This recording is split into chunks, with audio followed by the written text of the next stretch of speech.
Good morning, viewers. It is 7 a.m. Yes, the melodious songs indeed. Oh my gosh, the excitement, and it still fills the air. Good morning to you, and welcome to the Tobago Updates morning show coming to you here live from the Port Mall located in Scarborough, Tobago.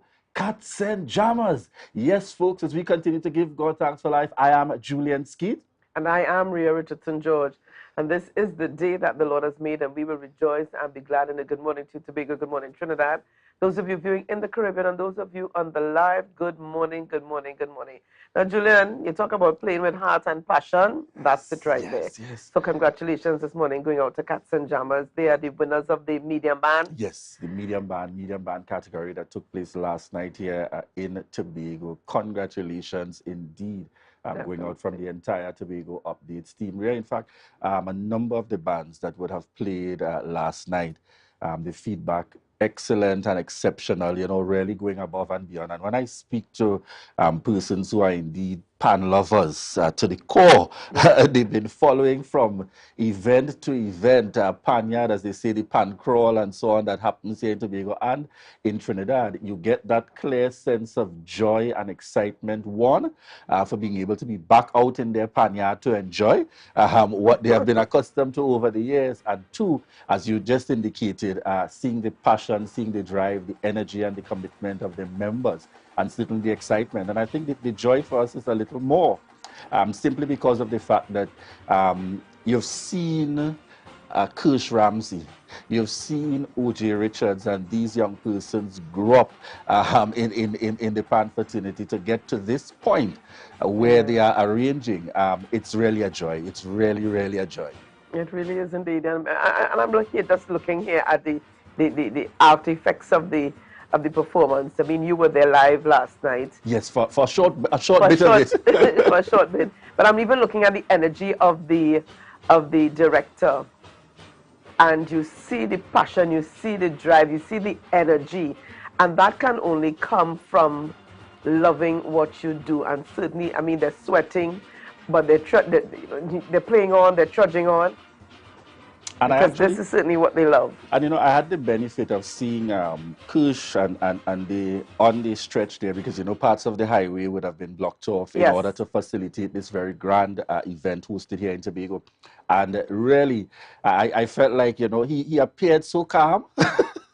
in the conversation there on the stretch on the highway, he appeared so calm in preparation to head on to the stage. Yeah. And I suspect quite naturally that is you know you've put in the work.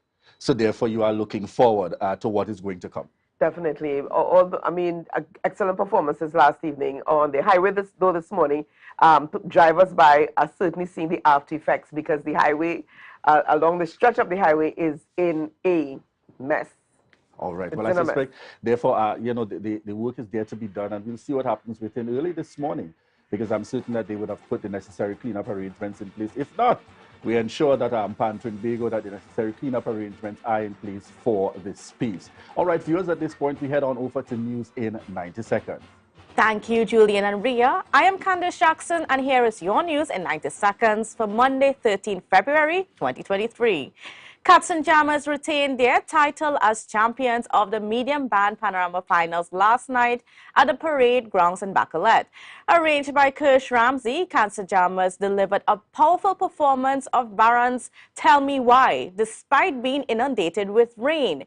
Placing second in the competition was a crowd favorite, Cuba Joylanders, with their rendition of The Fete Ain't Over Yet. Other participating Tobago-based bands were Carib Dixieland, who placed 5th performing Lorraine, and NGC Steel Explosions, who placed 9th with their performance of Out and Bad. Meanwhile, despite the powerful performances of Tobago's Calypsonians, none of them advanced to the finals at the Calypso Monarch competition. Caston Cupid, Nicole Thomas, and Janelle Winchester Moore performed among 40 Calypsonians at Skinner Park for Calypso Fiesta. Following his performance, Cupid noted on social media that the judging is never really fair towards the lesser-known Calypsonians. In fact, his song, The Saga of Truth, composed by the late Sherwin Cunningham, called out the judges for continuously favoring a few Calypsonians over the rest. However, he said he is not discouraged and will keep trying. And nationally, opposition MP Dr. Ruda Munilal has asked the government to suspend any penalties imposed on motorists who cannot inspect their vehicles due to problems at the licensing office. The public complained that their electronic certified copy is different from the actual registration. The attempt to digitize records caused the issue. Dr. Munilal stated that at a UNC's press conference on Sunday, that licensing is punishing the population for something that is not their fault. People now have to go to the licensing office where he says the data is faulty and inaccurate. He demanded that the office clean up its act before penalizing citizens. And that was the news in 90 seconds. It is back to you, Julian and Ria. Thank you very much there, Candice. And we head straight on over to Tobago in Focus.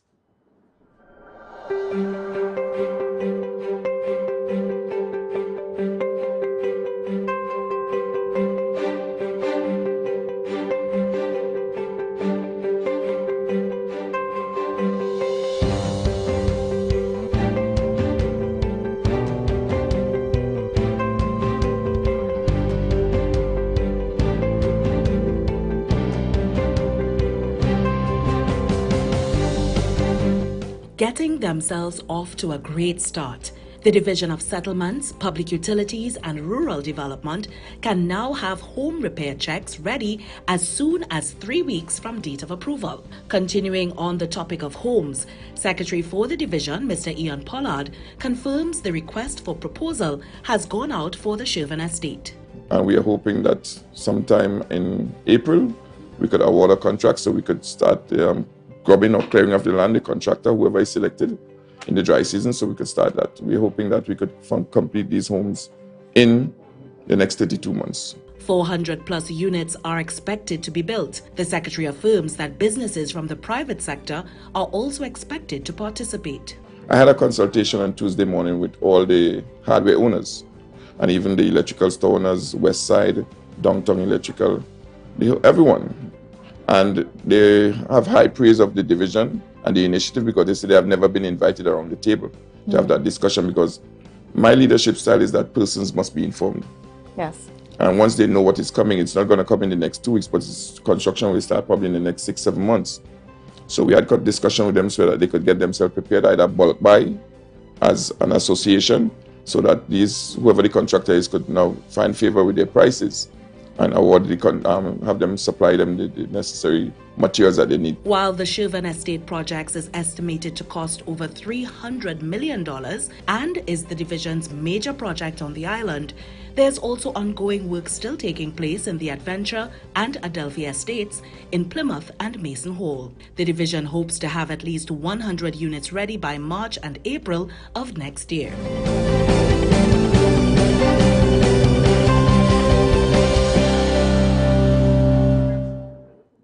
Welcome back, viewers. It is 7:09 a.m. Welcome back to the Tobago Updates morning show, coming to you live from the Port Mall in Scarborough, Tobago. Isn't that a beautiful backdrop there? These are the queens at the Windward Afro Queen show that's coming up, that takes place on Saturday, in terms of Carnival Saturday. Beautiful, beautiful depiction there indeed of our girls, our young ladies presenting themselves. Definitely. And I'm looking at how my pink is matching, my fuchsia is matching the girls on the left, on the right. It's the right, on the Clearly, right. I needed to ensure that I have yellow in the mix. But we're heading on in, Aria. We've had a long weekend, and it seems like naturally a number of persons are born in this time period in February, and therefore we look forward to celebrating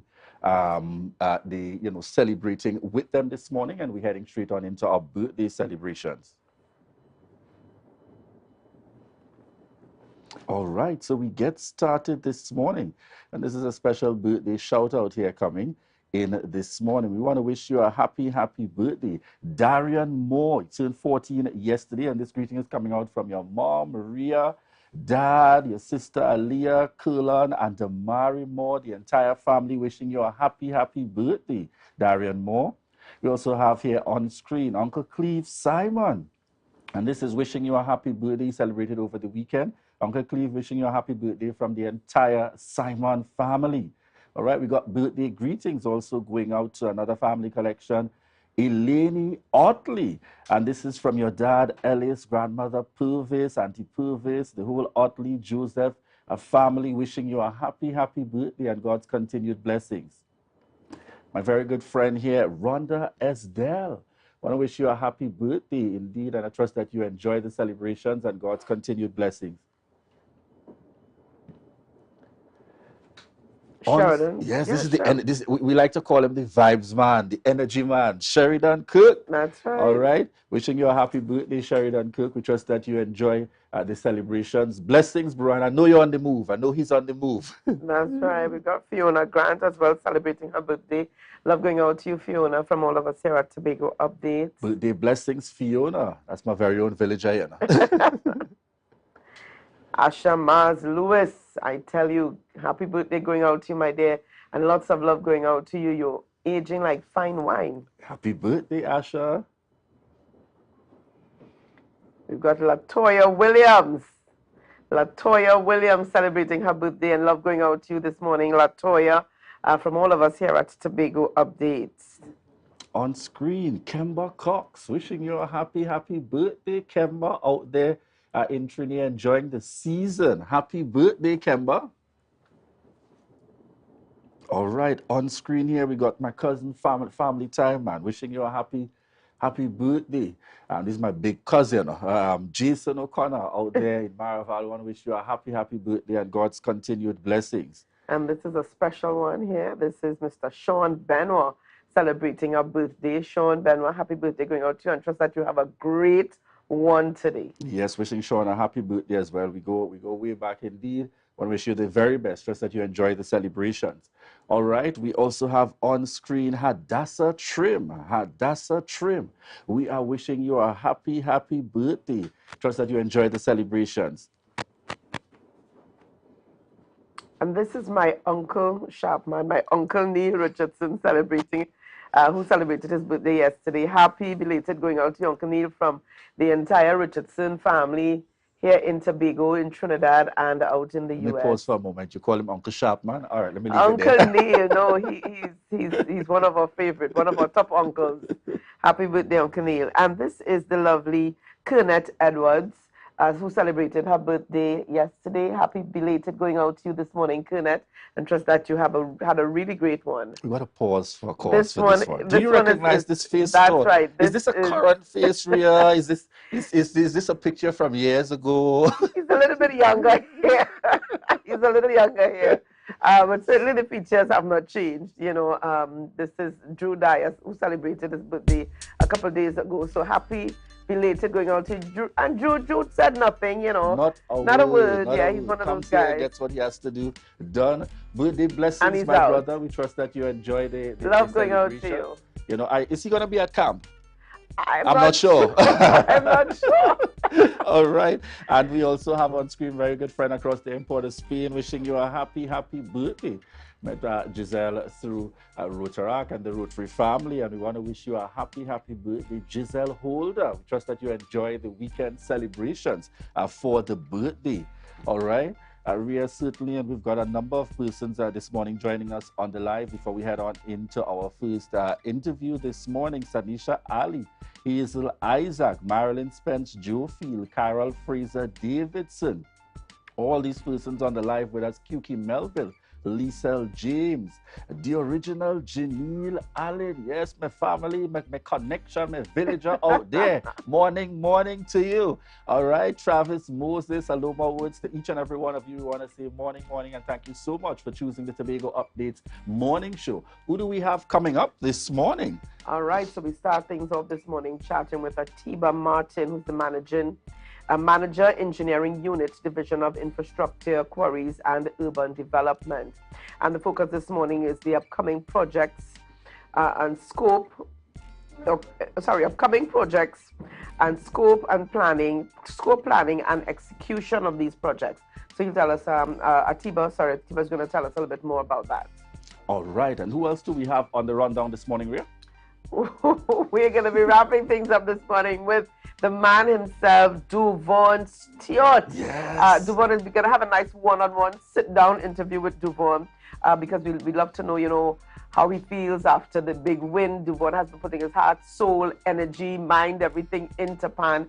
So we're going to have a nice one-on-one with Duvon Stewart coming up later on this morning. All right. So excellent. We got a nice, and I know that Duvon is coming on with that kind of energy out of last night. I've seen him on the stage, the prelims and so going around. So we're looking forward to those discussions that will be coming up here this morning on the Tobago Updates morning show. Yes, viewers, we want to thank you so much for the continued love and support and for choosing the Tobago Updates morning show. Those of you connecting with us via TV, those of you on the radio listening in, and to those of you online, this is your opportunity to share the live, share the live, share the live.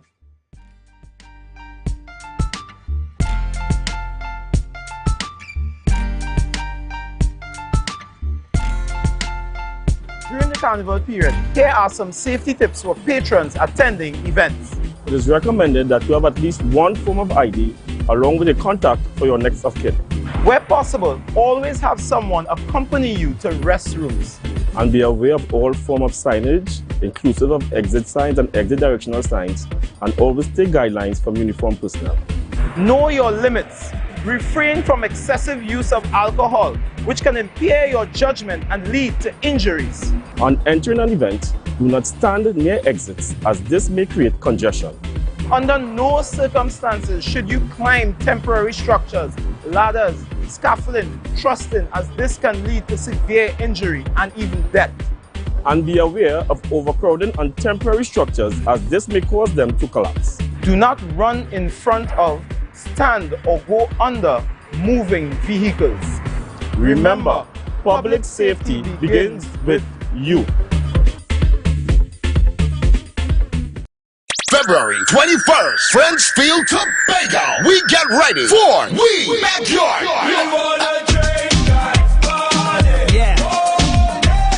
Carnival Tuesday morning. The Cooler event. The Cooler package, $150, and the breakfast combo with Cooler, $300. Doors open at 4 a.m. Featuring Selecta Farda, Apollo, Sound Assassin, King Legal, Hyper J, Sean, Madman Ish, Bad Jack, and Stewie 357. I come here for no stand up. I come to party with my Remember, no ice, no glass bottle, and no chaser. Carnival Tuesday morning. Are you ready for the fall? Water, coolers, breakfast. We Backyard. Powered by Campari and Magnum Tonic Wine.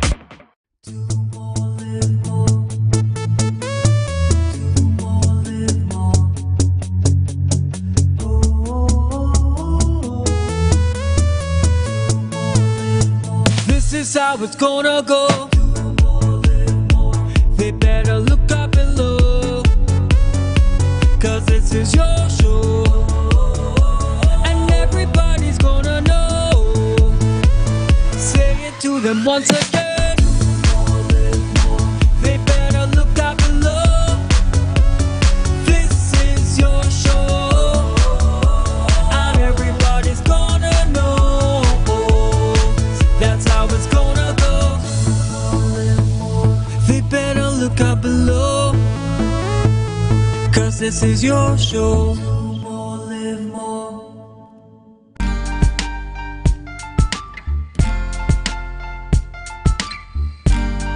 Put a smile on your face when you're moving from place to place. It is 7:20 a.m. and welcome back, viewers and listeners. This is the Tobago Updates morning show coming to you here live from the Port Mall in Scarborough, Tobago. As we continue the conversation this morning, we have the opportunity to speak with Atiba Martin, a manager engineering unit at the Division of Infrastructure, Quarries and Urban Development. Morning to you, good sir. Good morning, Julian. Good morning to all the viewers and listeners. I'm not sure if are you into the carnival festivities? Not really. I'm more pan guy traditionally, but I don't really participate in the other activities. But right, I do follow what's happening. So does that mean you're excited by the outcome of the results last night? Yes. It was a good competition. All right. And, yeah. Excellent indeed, man. But this morning, I have no fear, viewers. No, Atiba is not on to talk about Steel Pan and the Carnival. This morning, we are chatting in relation to upcoming projects for the Division of Infrastructure. As we have seen over the period, quite naturally within the last period of time with the start of this new administration, a number of projects have been implemented within the Tobago space, some of which by force because of nature, as has been the case. So this morning we'd like to get an idea and a sense in terms of what are some of the projections that we can anticipate going forward in relations to upcoming projects. All right. Well, I want to start with looking at all of the programs that we have basically earmarked for Q3 of fiscal 2022 to 2023. We are just on the end of the second quarter, so we're kind of looking ahead here. First, I want to start off by talking about the Community-Based Infrastructure Program, CBIP, which was launched in 2021 at the end of the last administration. And so we're now moving into the next batch of projects that we want to disperse throughout the 15 electoral districts in Tobago. So we want to do about 30 of those. The current 60, thereabout, those are more or less winding down, closing. Some of the contractors are just awaiting final payments. So we are ready to move into the next phase of that program. Of course, those programs are for maximum value 250,000 and down. The next area which we want to focus on going forward here is what we consider emergency works that would have precipitated as a result of the heavy precipitation that we received and with the rains in the rainy season last year. As you know, a number of infrastructural challenges would have emerged when we had those rains, and we have come up with a listing of projects that we would have to treat with in the wake of those infrastructural challenges. And we want to start off with two that we consider to be the highest priority. And those are the Castara Northside Road, which we have already started. We have currently brought it down to a stage where it's motorable, traffic could pass, but we want to take it to the next stage. And designs for those are complete. We're just waiting on the materials and the different resources to come together to actually start the execution. The other project, high priority, is the Bad Rock in Bell Garden. As you know, we had a very dramatic failure there. And so what we have done, we have outsourced that one to a design consultant to do the designs. By the way, the Castara one was designed in-house. And the Bad Rock Bell Garden project is going to be outsourced, and hopefully within a month or so, we should start the actual execution of the works, which would as well be done in-house. Tell me something before you go on to the other projects. You've been involved, this is your area of expertise, as an engineer for a number of years. Forces of nature. Would you say that this is probably the first time in a long while we are dealing with these kinds of responses where we are you're forced to ensure that you respond, even if it may not have been on your, initial lineup to be treated with immediately? For example, you're looking at what took place in the north side area. Yes. We hear the talks all the time, the issues of global warming and different things. Tell us from your engineering perspective, is this kind of a little bit out of the norm that you're forced to respond to? Definitely. I think what happened was a perfect storm. We had the confluence of poor infrastructure that, we had the extreme rainfall, no doubt, lack of maintenance, and it just so happened that, all of those things came together in that rainy season last year. All right. So far you have touched on the community areas that you'd see they roll out in the 15 electoral district. Two are the priority areas that would be treated with in terms of the north side as well as the Bad Rock area. So you go ahead, tell us about some of the others that we can anticipate for this period.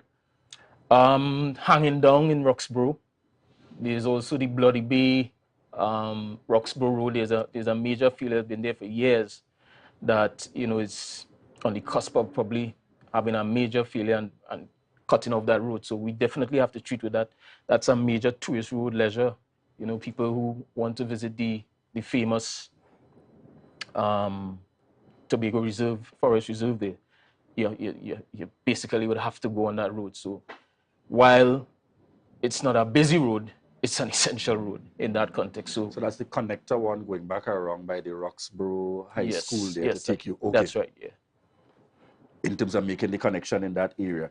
Tell us a little bit about what would be the, the scope in terms of some of these areas, because I know we look broadly at the scope, the planning and execution as part of your mechanism for the work that you do. Just give us a sense as to how do you arrive at these or come up with these, because sometimes these things end up in the political sphere, and one almost thinks that, things are being pulled out of a hat. Give us a sense, coming up with things like the scope for these, planning the project and so on. What's that kind of rollout like at the division? Well, if I understand the question correctly, well, the scope is really driven by what the problem is. When we go, we investigate, we determine, what the problem is when it comes with solutions. And I don't believe that, it's a fair thing to think that it's just pulled out of the hat. I think a lot of the jobs that we embark on are because of problems that we see in the communities. And also there are projects that are embarked upon for strategic reasons, meaning that, you see opportunity that, and those are usually the larger ones, like, this whole Scarborough redevelopment and the port and all of those things. Those are strategic projects, but for the most part, projects that are conceptualized in the division are developed from what we observe, problems that we see in the communities that sometimes, we have requests for assistance. That's a huge area where projects come to the division, and we look at them, we send engineers out to investigate them, and then when they come up with the solutions, management decides on a priority on which ones that we do. So in terms of coming up with a scope, I would say that that's how we go about it. All right. You just mentioned in relation to the Scarborough, and that was one of the roads delivered within a short time frame in terms of making that connection. Any plans in relation in this upcoming period to deal with works within the Scarborough area?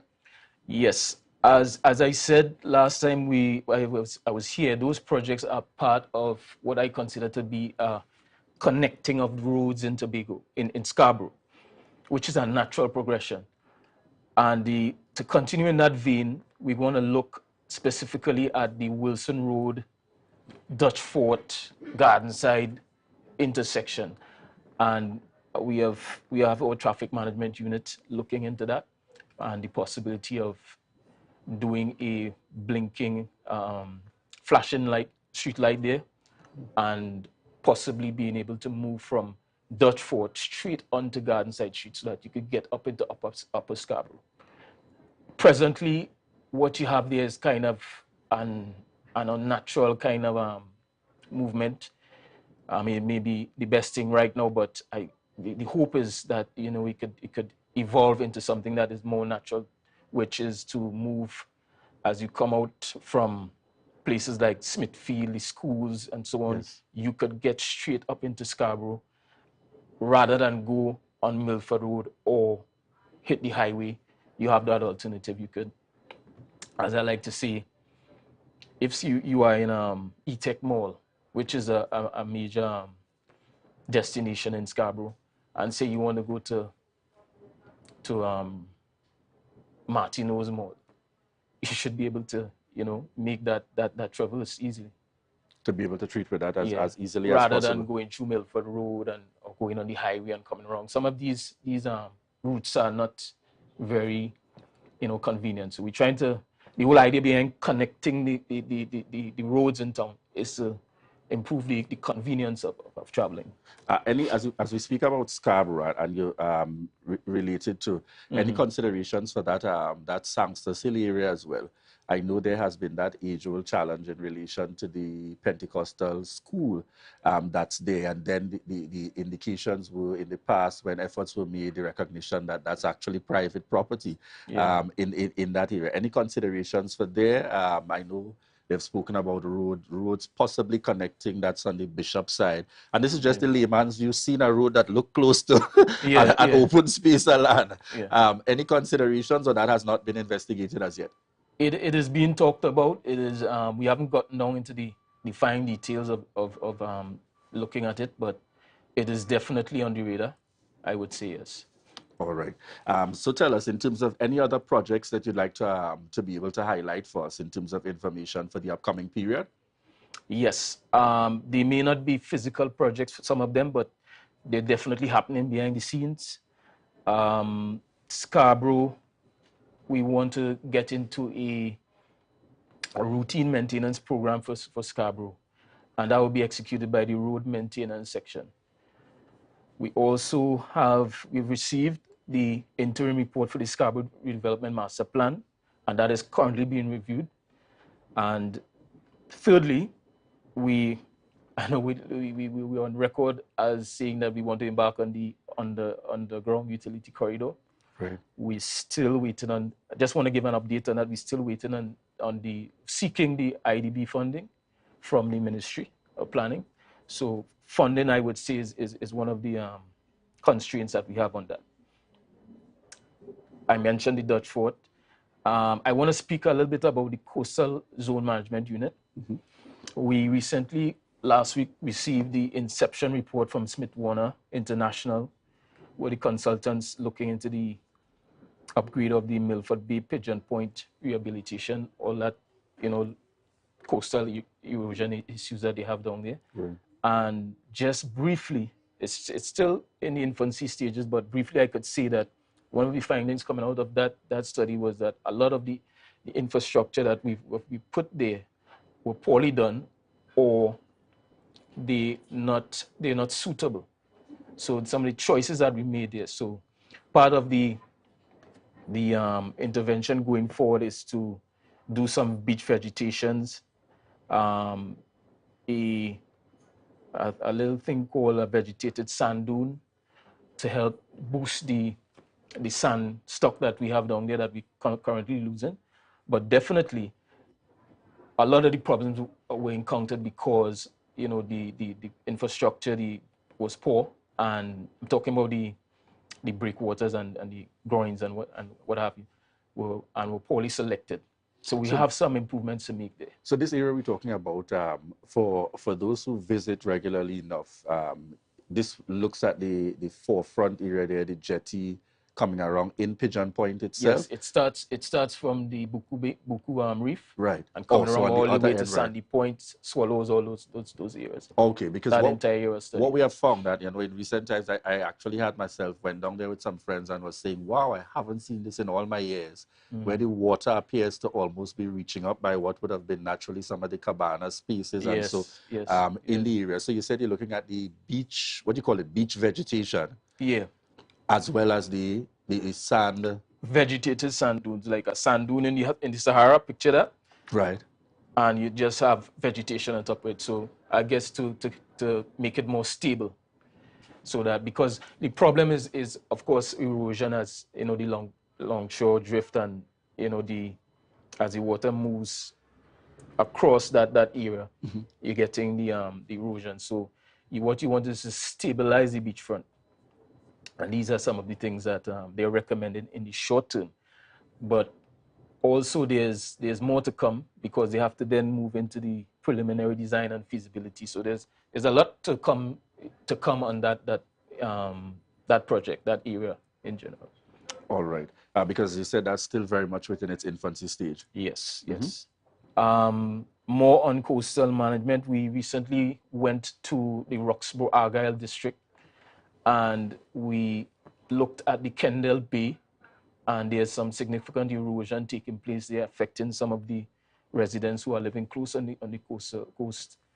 And so that is an area we want to look at, definitely from a design standpoint, because we've seen that the rock revetments and the seawalls that were built are failing and exacerbating the problem. So we want to start with looking at the design solutions for that, seeing where we went wrong, and improve that situation there.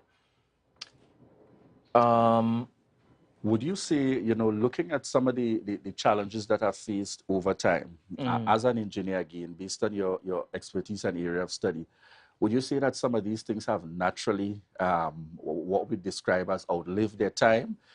Sometimes you're dealing with a house and you say over a number of years, if you don't have the right maintenance plan in place, it will start to come in on you, so to speak. A number of these areas where we see challenges based on, I suppose, what was the technologies and the expertise available then versus some of the advancements now. Would you say that we're kind of facing that period as well, where some of these things have naturally done their time and even there's greater advancements now to help to do even better? Yeah, definitely. Some of these infrastructure have done their time basically. Typically, 50 years is the design life for most infrastructure. Now, it doesn't mean that it can't do better, because I could tell you, if you go up Bloody Bay, Roxborough, you look at the infrastructure, there's so many walls and so on, and they're dated since the 50s, and they're still functional, still looking good, still functioning well. But certainly, yes, some of our infrastructure are old and have done their time, and they need to be replaced. All right. Before we wrap this morning's interview, there's a quick question coming in. I don't know if it's something that can be considered if it isn't already under consideration. Will there be an evaluation of the lane logic for the corners at Market Square and Spence Plaza? So I want to suspect currently 2 lanes turning into the ambiguous single lane. So if I am reading this question correctly, I suspect this is the area around that market car park. Yes, in front of the okay, remember that's an opposite size kind of drive. Any considerations to review there or to evaluate whether or not that is working? One of our viewers is asking that question. I would say yes, and that would be in the larger context of the Scarborough redevelopment master plan, because traffic routing and optimization is a big part of the objective in that study and that initiative. Because as you would appreciate, if we have to develop Scarborough, there's going to be a demand on traffic. Yes. So the solution has to be, working out a proper traffic management plan and routing and maneuvers in Scarborough. All right. Final, before we close, anything else you'd like to share before we wrap this morning's interview? I would just like to see, the Turpin Bend in Charlottesville. I recall, people lost their lives in that era, so it hasn't gone forgotten. We have reached out to UDCUT with a view to resuming discussions on the alternatives that they gave us. So we look forward to continuing with that. So that is one project that was a high-profile project that seemed to have kind of gone quiet, but I just want to say that it's not. And basically, yes, that's what the major projects and programs that we're looking at in the next fiscal quarter.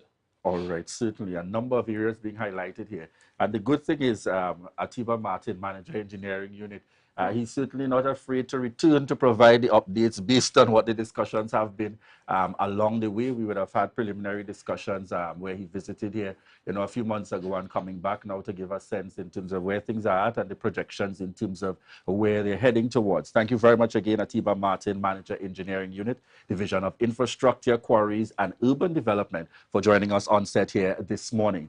Viewers, we want to continue to thank you very much for choosing us, the Tobago Updates morning show, and for each and every one of you connecting with us out there, those of you joining us online. Yes, coming up next, we're moving from infrastructural work straight into pan, steel pan. We're going to be speaking to Duvon Stewart, a musician, panist, composer, and steel pan arranger. And this comes off of the high of just a few hours ago in terms of being out in Bacolet. All right, so viewers, we want to thank you so much for the continued love and support, and to remind you that this is your opportunity to share the live, share the live, share the live.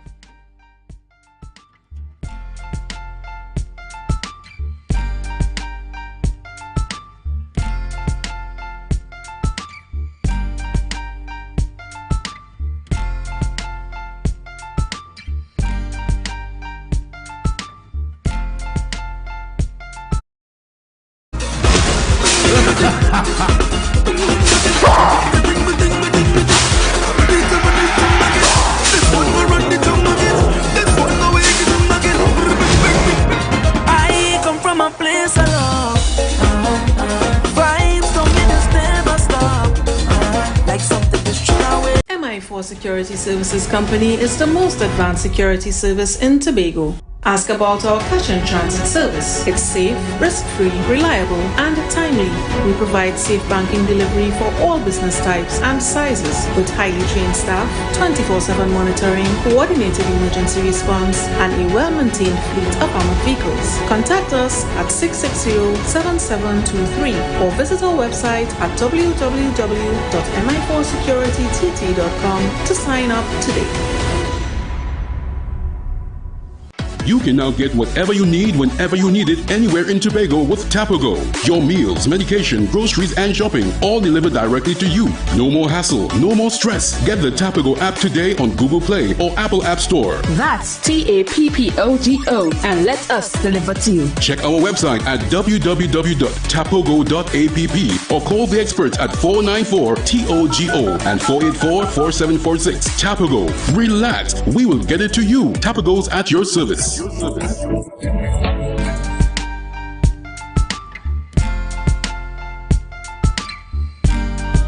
a smile on your face when you're moving from place to place. Good morning, good morning, morning.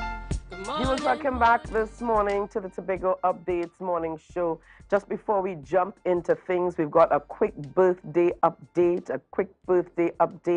that's coming to you, one that we missed just last week, and we do apologize for that. Quick birthday update. So we're going to run that. Very nice. And that is Auntie Lorna Williams, who celebrated her birthday last week. That's her there with her daughter, my cousin Lisa in the purple, who's one of our viewers every morning on the live, Alicia Richardson. And that's Auntie Lorna back in her heyday, celebrated her birthday last week. So Auntie Lorna, lots of love going out to you from the entire Richardson Parks family this morning. Trust that you enjoyed it and that you continue to enjoy the celebration. So love going out to you. Well, viewers, we're going to switch gears at this time as we focus on pan, and more pan. And we have the man himself on the program with us. He promised, he kept his word, and he is here. Duvon Stewart. We're talking musician, panist, pan composer, pan arranger, pan at heart, pan in the mind. You read his jersey this morning, the print on the jersey says steel pan music matters. Not just Black Lives, but steel pan music matters. Duvon, good morning. Pleasant good morning. Welcome. It's good to have you with us this morning. Long awaited. And I know there are other entities that were trying to get you with them first thing this morning, but you committed to Tobago Updates and you kept your word. Which is very well of me. That's right. That's the man himself. Thanks much, man. All right, so let's jump right into things. Duvon, what have you been up to? We want to say congratulations to you. We saw quite recently where you were out there shining again. I don't know if you have some footage of some of Duvon's latest works. You placed first in the all right, Mr. Director says they're pulling it up. Placed first in the large band for the semifinals with Renegades. BPTT Renegades. Right, and the second in the small band for the Trinidad and Tobago Defense Force. Yes, ma'am.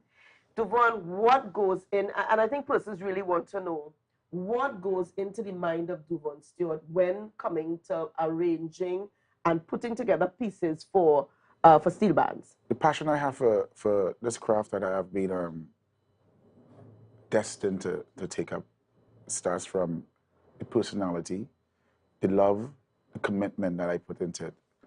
It's my occupation. It's what I do for a living. Likewise, a pilot flying a plane, a doctor performing a surgery. I take pride in loving what I do. And once I take the time to emphasize on what I want to bring up with music, the mind is always working on point in creating what God has embedded in me, the greatness that He has embedded in me, to bring forth great arrangements, great compositions, great performances, having the point of having the personality of being the individual to showcase the music that is in me to bring out every single moment that I do. Every time I do a job, it's like an advertisement for the next one. So I always strive to be better than the last one that I did. And it has been happening for the past 39 years. It has landed me around the world. You said the past 39 39 years. You've been doing this? I've been doing this. Now, when you say this is your job, this is your career, but does it feel like a job? Because you look like you have fun every day. Every single day. I love it. I love this. This is what I am. Steel pan is me. Music is me. It's the universal language that God has made for all human beings to understand one another. I could speak French to you, you may not understand. I may speak a little Portuguese to you, you may not understand. But as Bob Marley said, good thing about music, when it hits you, you feel no pain. You could feel it. You could have a taste of it. You could have a smell of it. You could have this whole love vibes when music is concerned. And I'm so happy and glad to be in a space where God has chosen me to be in this part of my life to exhibit what music can do for people through one of his sons, Devon Stewart. But Devon, I'm sure that you have been, looking around and you're seeing some of the younger talent coming up. How does it make you feel? What are your thoughts? The Kirsch Ramsey, the O.J. Richards. First, let me take time to congratulate Kirsch Ramsey on his victory last night with the Cats and Jammers. Big up to the whole Backrock team. By extension, O.J. Richards, I want to say congratulations to him in winning the small band category for 2023. I'm proud. I'm proud. I'm happy. It's like there is life after Devon Stewart for individuals that come from the island, taking up the challenge in becoming professional musicians, steel pan arrangers and composers. I love the fact to see that they believe in themselves. I love the fact to see that the population, the island, are rallying behind them, showing them love and showing them support, giving them the urgency to get out there and just do things to make the people back on the island happy. And they have been answering the call every single moment they have the opportunity to do it. I've been doing it. I have been having the support. As the old people say, never ever dam the bridge or the cross to reach where you reach today.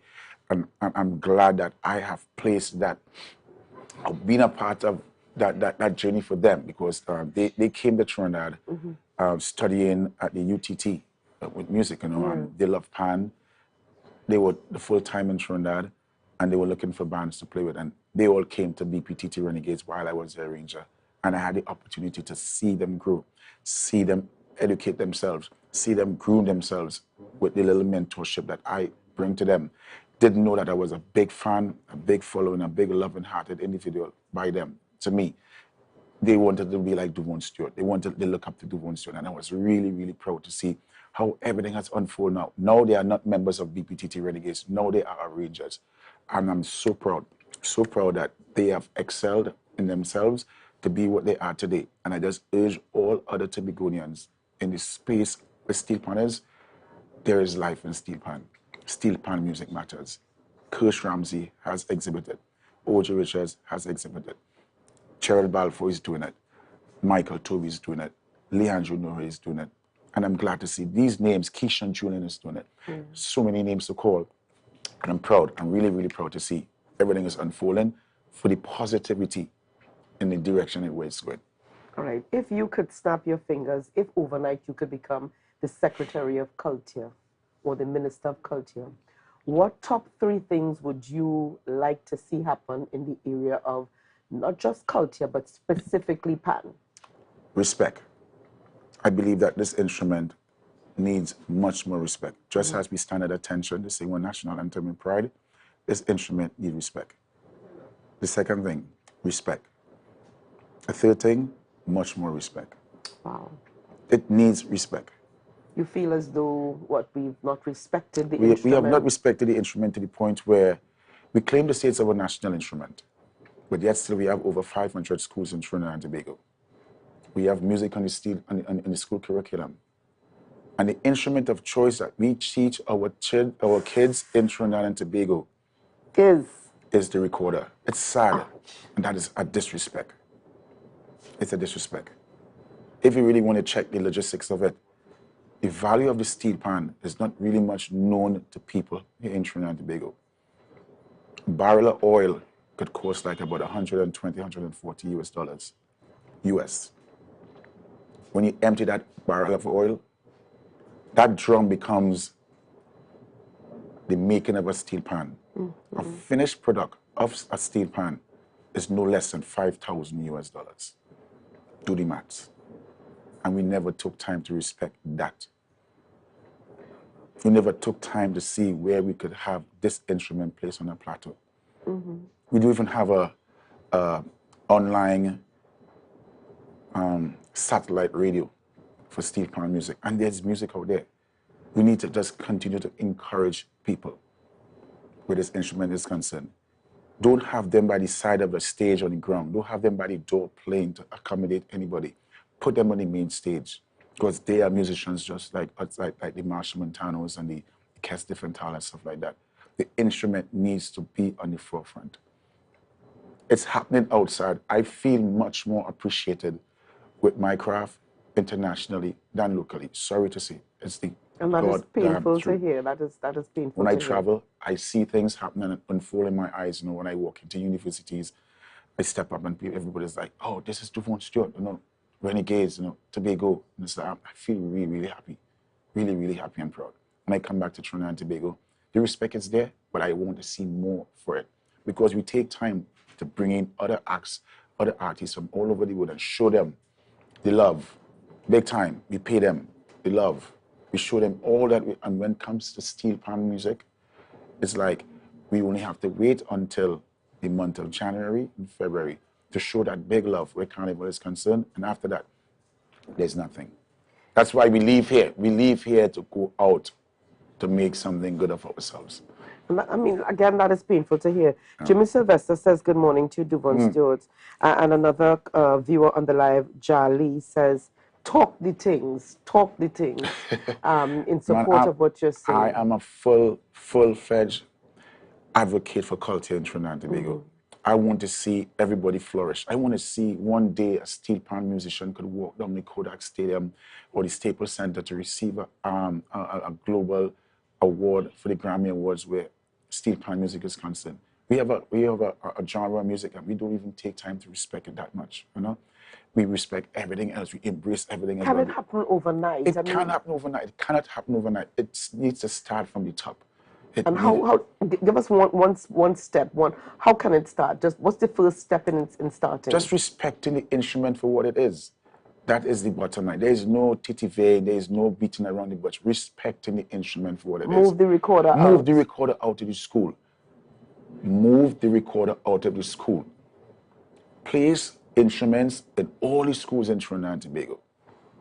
Let us look for the next Devon Stewart. Let's look for the next O.J. Richards. Let's look for the next Kirsch Ramsey. Because they're there. They're right there. They're right there. And if we're not getting that encouragement from the heads above or the ones who sit at the high seats, how can we move forward in making the other students or the other kids feel that they could have this occupation a lifelong one for them? But it comes with all about mindset and self-belief. Because when I was a kid, I wanted to be a musician. I didn't want to be a policeman. I didn't want to be a lawyer. That was your dream? That was my dream. And thanks to Mrs. Gwyneth Armstrong, the late Mrs. Gwyneth Armstrong, she saw greatness in me. She found the greatness in me.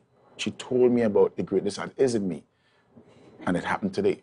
When you told your parents you wanted to become a musician, what did they say?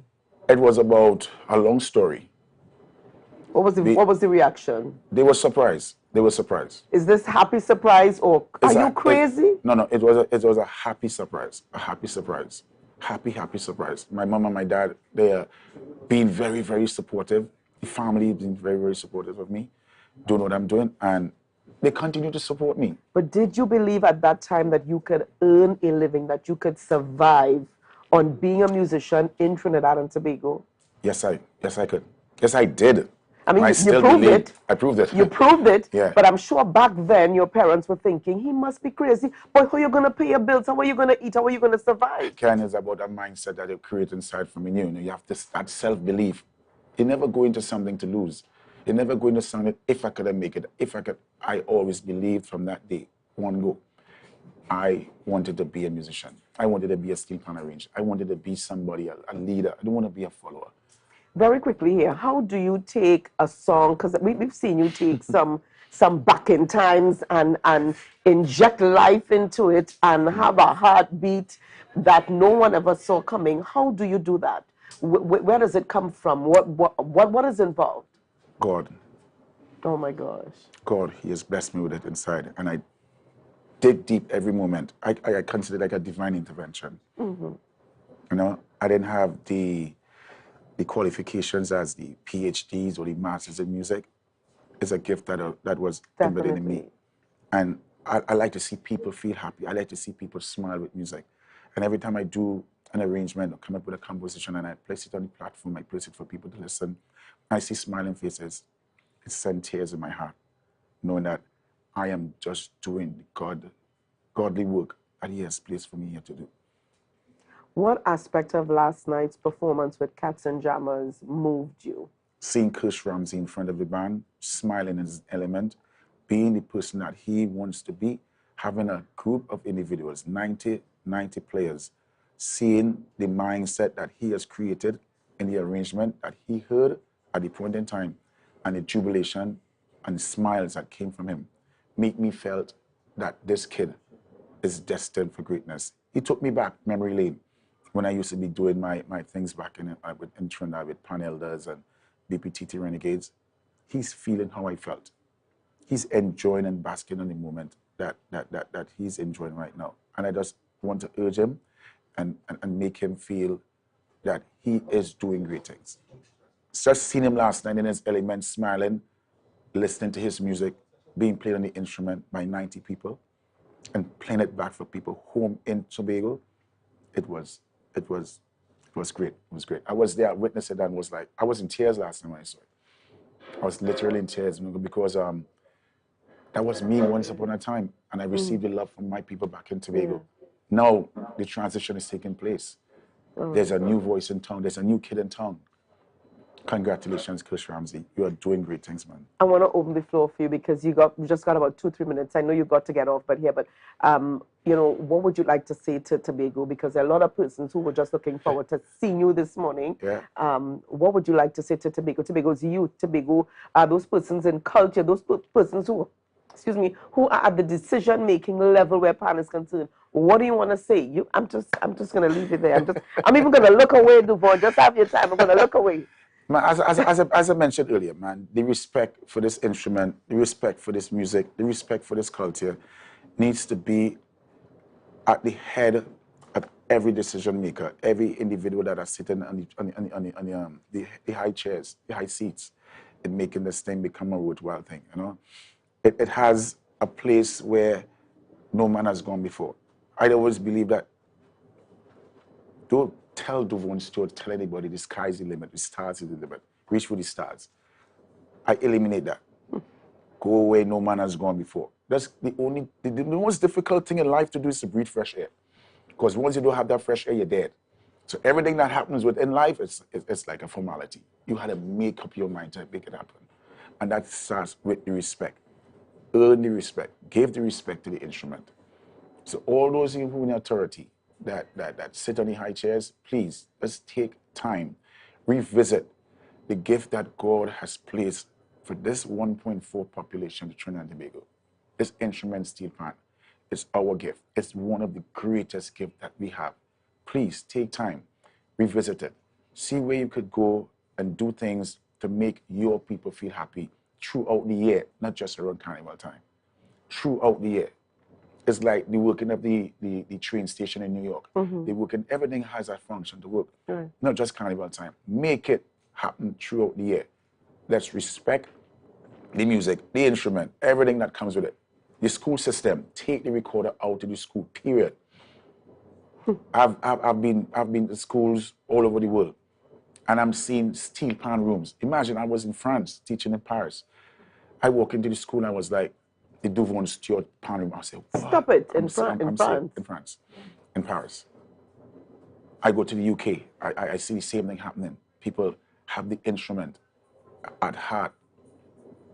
I've been to Japan. Don't even talk about Japan. Do we have a Duvon Stewart room anywhere in Trinidad and Tobago? I don't know. I haven't been invited. I was never been called to one, but I believe one may be in the making.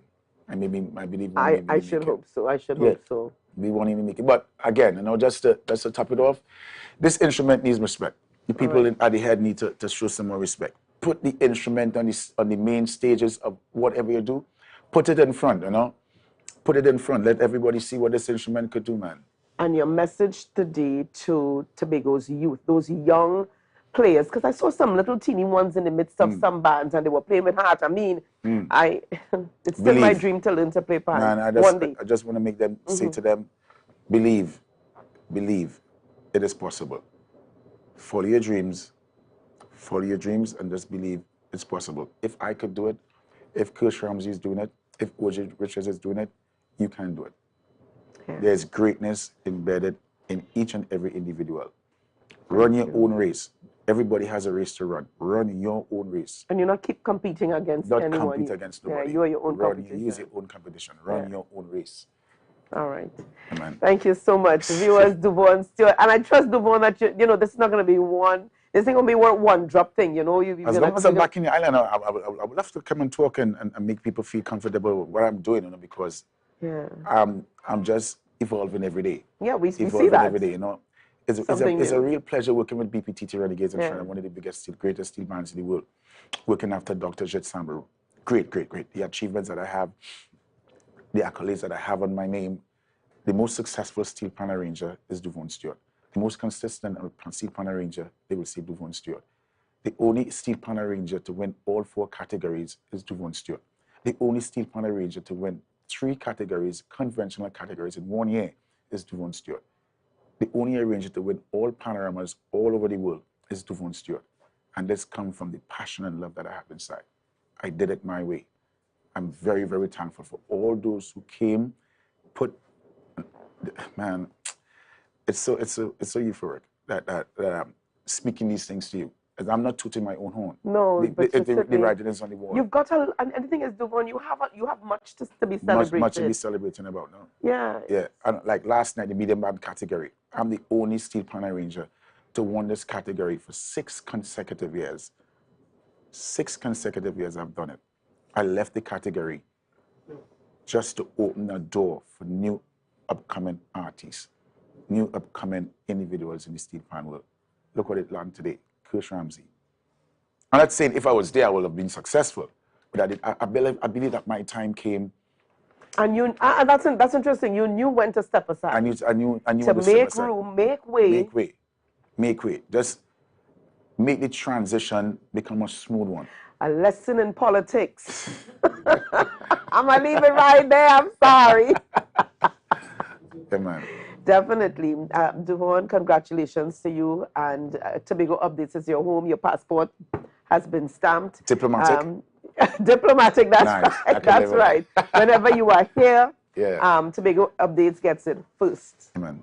Is it okay to say? I think it's okay to say. But I'll leave it right there. See. So congratulations again to you. Thanks very much, man. All right, and our love and support and our prayers to cover you with your God-given gift, because that is indeed a gift. You ain't get that, nobody paid. No. It didn't come just like that, man. No, a lot of hard work, prayers and sacrifice. Tears and...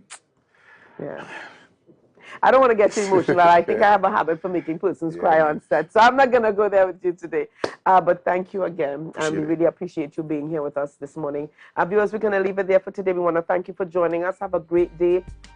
Lots of interesting things happening this week. So remember to log on with us here on Tobago Updates Monday, Tuesday, Wednesday, Thursday, and Friday. GMT is coming up with Candace, with your host, Candace. And we're certainly looking forward to that. So have a great day, Tobago. We'll see you tomorrow. Bye-bye.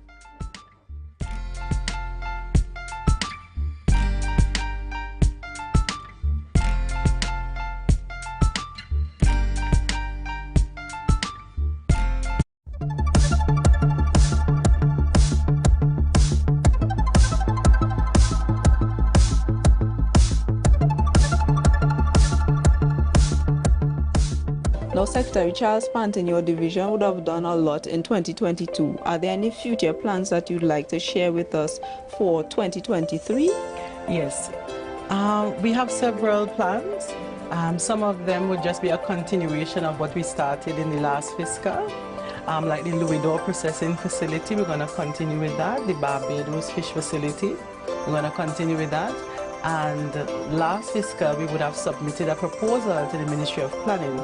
So once we get the funding for that, we're going to fix up the botanical gardens. We're going to focus on the aesthetics. So when we talk about aesthetics, we're talking about plants, and the different varieties of plants, plants that, you know, are indigenous to Tobago, and we really want to beautify the area, not only in terms of plants, but also in terms of infrastructure. You want to be able to, you know, bring your family there, have a picnic, maybe have coffee at a coffee shop, and of course the fencing we like to transform. You know, right now the fence is all rusted and falling, so we want to introduce some art. All right, so we'll have a lot of upgrades being done on the compound. We already started with one of the unit, the buildings there, and that will continue once we get the funding from the Ministry of Planning. You would have just highlighted the mega farms. That's a very interesting kind of concept for the island of Tobago. You want to tell us any little bit about that project? Okay, so under the Special Purpose Company, TADCO, the Tobago Agribusiness Development Company, as I mentioned earlier, it's a separate entity to the division, so it's a profit-making entity. And building out the mega farm, you would want to do some of the groundwork before. So we started out by building capacity in the poultry farmers. So that is why we have the Poultry Contract Initiative, where we give the chicks and the feed for free. And we are hoping that lands will be given out, a lease arrangement, a contractual arrangement given to farmers, so that they can more or less engage in agricultural production. In my division, we like to work as a team, and as a matter of fact, I encourage it because, I mean, you need the expertise of everyone to be on board with every project. So we're going to continue to work as a team to improve the functions at the tractor pool station. And we're going to continue with all the initiatives under FAO to ensure that, you know, we support the stakeholders in the wider community. Yes. Now, when you indicated FAO, some persons may not know what that organization is about. Just tell us the full name of that organization and what are some of the key, just probably one or two of the projects that you'll be collaborating on going forward. The FAO is the Food and Agriculture Organization of the United Nations, and we have partnered with them to build out the greenhouses made of bamboo. So that's the Bamboo Shade House project. We just completed the banana project in St. Vincent. They modeled the same project in St. Vincent. They just did it in Tobago, and it was successful. We're going to continue with them in terms of improving the quality of livestock on the island. So very soon we'll have the Cubans coming in and doing that embryo transfer and, you know, fertilization project. So we are going to continue our partnerships with all the organizations. As I said, agriculture is a science and a business, and we intend to continue along that way. That was a production of the Department of Information, Office of the Chief Secretary, Tobago House of Assembly. Yeah. Hey. Tobago updates. Welcome to Good Morning Tobago on Tobago Updates, your source for current affairs in Tobago, Trinidad, and the region. With the perfect conversations to complement your morning routine, I am Candace Jackson, and let's get started with the news in 90 seconds. Cats and Jammers retained their title as champions of the medium band panorama finals last night at the parade grounds in Bacolet. Arranged by Kirsch Ramsey, Cats and Jammers delivered a powerful performance of Barron's Tell Me Why, despite being inundated with rain. Placing second in the competition was a crowd favorite Couva Joylanders with their rendition of The Fete Ain't Over Yet. Other participating Tobago-based bands were Carib Dixieland, who placed 5th performing Lorraine, and NGC Steel Explosions, who placed 9th with their performance of Out and Bad. Meanwhile, despite the powerful performances of Tobago's Calypsonians, none of them advanced to the finals of the Calypso Mona competition. Caston Cupid, Nicole Thomas, and Janelle Winchester Moore performed among 40 Calypsonians at Skinner Park for Calypso Fiesta. Following his performance, Cupid noted on social media that the judging was never really fair towards the lesser-known Calypsonians. In fact, his song, The Saga of Truth, composed by the late Sherwin Cunningham, called out the judges for continuously favoring a few Calypsonians over the rest. However, he said he is not discouraged and will keep trying. And nationally, opposition MP Dr. Rudal Munilal has asked the government to suspend any penalties imposed on motorists who cannot inspect their vehicles due to problems at the licensing office. The public complained that their electronic certified copy is different from their actual registration. The attempt to digitize records caused the issue. Dr. Munilal stated at the UNC's press conference on Sunday that the licensing is punishing the population for something that is not their fault. People now have to go to the licensing office where he says the data is faulty and inaccurate. He demanded that the office clean up its act before penalizing citizens. And that was the news in 90 seconds. And of course, viewers, we continue to extend congratulations to Cats and Jammers, which was just an all-round epic performance. And for Carib Dixieland as well. I mean, O.J. Richards was in true form last night. I mean, it was definitely great performances from Tobago's bands, but not just Tobago bands, was just hearing all of our national bands, medium bands, just coming forth, each one from each community bringing that bit of specialty and niceness to the thing. It was amazing, and Pan is in good hands, and we're glad to keep having medium band finals here in Tobago. It's a good initiative, and let's hope that this really becomes a permanent fixture, because yeah, it's wonderful to bring that home here to Tobago. But moving on, as we're talking about Carnival, we have to talk about safety at Carnival time.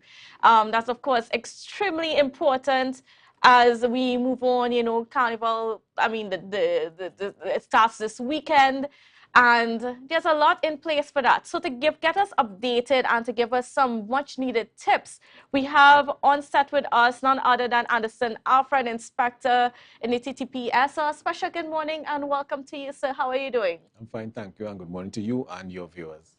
All right, now I want to get into the Carnival stuff, but just before we get into the Carnival stuff, I just want to get a little update on what's been happening over the weekend. We saw that on Friday we recorded, unfortunately, our first murder for the year here in Tobago, and I know that some developments happened with that case. What can you share with us? Yes, indeed, it was unfortunate that we recorded our first murder in Tobago, and on behalf of the Tobago Division, the officers and the administration, we want to extend a heartfelt condolences to the family. We have engaged the victim and witness support system in gear to deal with the persons that were adversely affected by it. And we also want to extend to the community of Plymouth, which is a very close-knit community, that we are there to support them. We are there and we care. Mm-hmm. So we continue to work together with the citizenry to understand their situation and their cries for help. But I must say that the Homicide Bureau is on top of the situation, and from all indication, they are moving in a very positive direction. So we are working together with the Homicide Bureau, the specialist unit tasked with that investigation. All other units are on board with that investigation, and we want to give that family and the community as much support as they can get. Was there a suspect held, or what's happening there? Well, based on the investigation, there are persons who are assisting with the investigation. Okay. So based on the outcomes of that, the Homicide Bureau will be able to move forward. All right. And then do we have any indication as to a possible motive? Well, that is being, that's forthcoming. Okay, no problem. All right, so now moving on to Carnival. We have quite a few events here coming up in Tobago, yes, and I know that that's something that we need to be cognizant on as motorists, of where we park and just some things to be aware of. So I'm going to just give it over to you. Yeah, what we have been dealing with is persons post the Carnival fêtes complaining that their vehicles, they observe their vehicles were tampered with in some way or the other. So what we are trying to do, we're trying to get persons on board, the promoters, the event coordinators.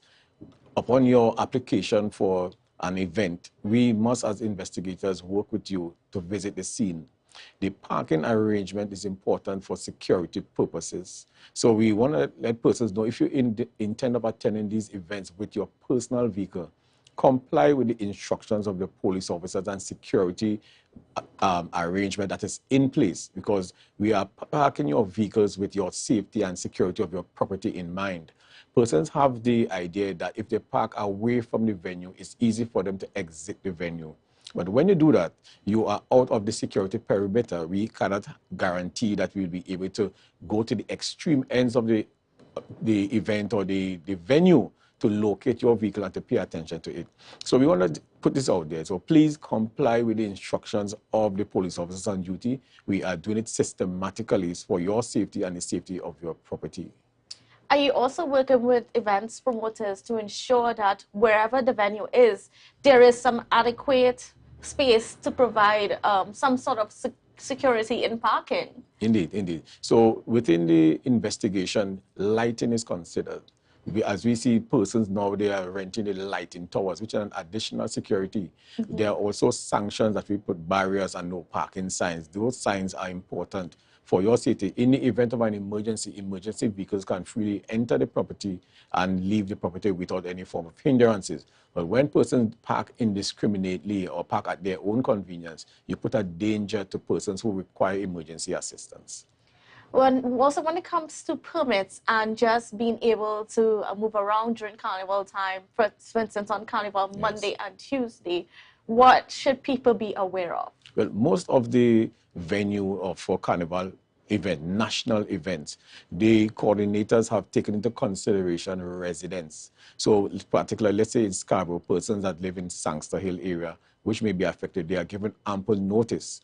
And there are some persons who will be issued permits to pass through. But however, based on the road arrangements now, it is much easier to access your home without going along the Milford Road. That will cause you to be in congestion with the revelers. Yes. So it's well coordinated this year, particularly if you look at the program that we did for October Carnival. It went smoothly, and that came as a result of we working together with all persons that will be affected directly or indirectly by carnival activities. And of course, the construction of the new bypass road helps. A lot, indeed, indeed. All right, Indeed. and so, people, where can they go for passes? What information do they need to have when going for the permits and so on, if they are one of those people that need to be moving around in those areas? Residents usually go to the headquarters in Scarborough and bring the proof of their address, where they live, and then they have taken into consideration.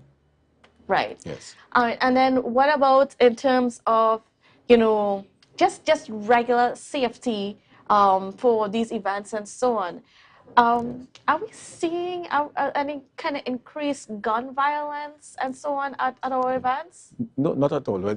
Well, I must say that this program has been instrumental in that sharing information has been well. We have seen persons complying with the instruction that we come on a weekly basis and give to persons on the outside. But however, what we want to emphasize is paying attention to the roadways, the laws that govern the roadways, particularly the traffic lights. Most events end at pre-dawn. And we see a person believe or they are of the opinion that at that hour, it is not safe to stop at a red light. They want to go straight through the red light. But what we are saying, there are persons that go to work very early at morning, at dawn. And what they're saying is that persons will comply with those lights. But when you decide to contravene that, then you are looking for a collision. It is not a safe practice. We ensure that your vehicle is locked when you're at the traffic light and wait, because there may be someone who's thinking conversely to what you are thinking. And therefore, what's going to happen is you're going to have probably a fatal accident, that's which you want to avoid. And particularly persons are coming from events, remember your reaction time will not be as sharp as when you are going about your normal day-to-day routine. You are coming from an event, you will be tired. Your reaction time will be slower. You will not have that cognitive ability to deal with situations quickly. So that's why we say pay attention to this road traffic signs and regulations, even at that hour. Even at that hour. And in terms of drunk driving and so on, is the police picking up a lot on that, or are people generally complying? People are generally compliant. I must say Tobago has been compliant. And within the party events and within the carnival events, we have been working together with the coordinators and having what we call a safe zone, where you can, if you feel, I feel a bit tipsy, where you can voluntarily be tested. And what if in a situation where you realize that, oh, you probably had too much to drink and you're wondering, you know, is there someone that could take me home? Yes. Well, that's an option where you can call someone to come and take you home where your vehicle will be secured. Some persons that we utilize the police station, which is well advised. Park in the police station and wait for a responsible person to take you to your residence. That's an excellent option that person can use. All right, so viewers, you hear that? Like, in case, well, you probably should not. If you are driving, you actually should not be engaging in alcohol and so on. However, if you fall into temptation, consider the police. And, you know, in terms of what are the other things that we have to be looking out for as we get into Carnival? I mean, I know that every time that, I mean, every year it seems as though like the pills and drugs seem to be sneaking in our parties more and more. We advise do not leave your drinks unattended. Do not accept drink from strangers. Even a person who you may know, do not allow a person to pour drinks for you, to bring drinks for you that are opened. We have been advising persons, particularly young women, as they see that it is chivalry to see someone come in and say, I bought this drink for you, or someone across the table, someone across the party sent these drinks for you and your friends. You do not know this person, do not accept drinks from anyone. That is what we call a recipe for disaster. And see, they are categorized, there's some drugs are categorized as date rape drugs, and indeed they are. Indeed they are. So we are advising persons, especially women, do not accept drinks, even though as chivalry as it may seem, as probably romantic as it may seem, it is not intentioned well at all times. And of course, certainly, if people offer you those fancy pills. Yes, of course. As well. We advise be careful. Do not partake in these synthetic drugs. They are well disguised and they are well presented. They are pretty. They come in many different colors with many different insignia upon it to make it look as if it is part of the event, that is part of having a good time. That these drugs are geared towards increasing your ability to socialize. They are not. Could you just give us an idea, like what some of that does to a person? Because I mean, a lot of times we hear it, but we're not quite sure. And then you know, you're in like if you're in an event and then everybody is like pressuring you, especially for these young people, because of course this is where it happens. It's among the young people that it's happening. What can it lead to? What effects does it end up having on your system? Okay, I could tell you a particular one that is least known. It's called gamma, G-A-M-A. Gamma is colorless and it is odorless and it's very difficult to detect. Hence the reason it is used in a way in which it I would say, reduces your ability to react. Meaning that persons who have experienced or who have the unfortunate experiences of being doped into taking it, what they say is that all they remember is having the drink, and then they cannot remember, give an account of themselves after. And when they come to consciousness, they have the memory of a headache. So what it does, it actually knocks you unconscious. You begin to feel extremely sleepy. And that person offers you the convenience of sleeping in their car or taking you home. The person will begin to experience lightheadedness. And they say, I want to sit down, I want to lie down. And that person who has done that, they say, well, come with me. I'll take you somewhere that is safe. And then they do what they want to do with your body. But then when you awake in consciousness, you cannot remember anything at all what takes place.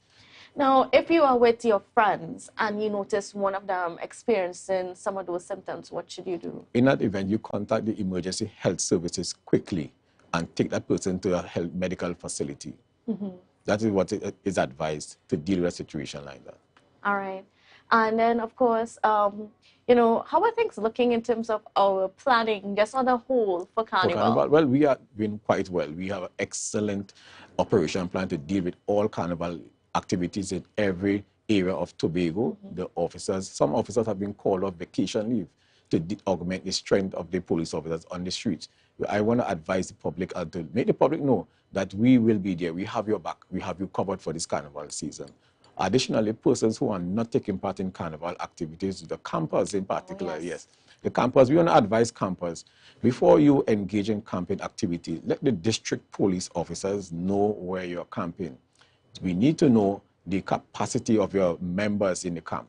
We would like to know exactly what vehicles you'll be using to facilitate your camping activities. We want to advise persons who are sending children to camp also, do a background check and find out the reputation of the camping organization, as well as the camp director and members of staff. So you need to know who you are putting your charges in care of. So that is very important for our campers. Be aware that we, the police officers, will be visiting your camp on a regular basis. Ensure that persons are accounted for. You know, we have a situation where persons stray and leave the camp for whatever reason. Yes. Right? And then we have to report a missing person.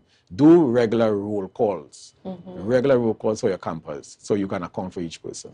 Yes, and you know, sometimes, you know, children can be tricky. Yes, indeed. And Yes, sneaky. indeed. So, Yes. I mean, camp directors, you know, watch out for it. I mean, whether you are overnighting or we also have the day camps going on Yes, as we do. well. Yes, we do. So be very mindful. Yes, indeed. All right.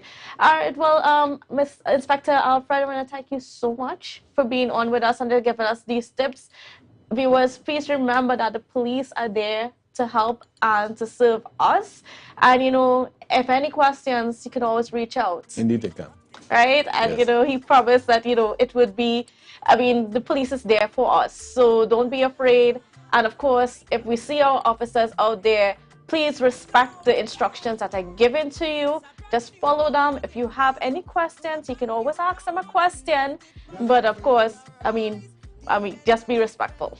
Thank you very much. All right, thank you. But we also go anywhere because when we come back, we have more after the break. And the vibes is never wrong. We are beauty, we are power. We are people in the sun. We are beaches, we are rivers. We are melanated one.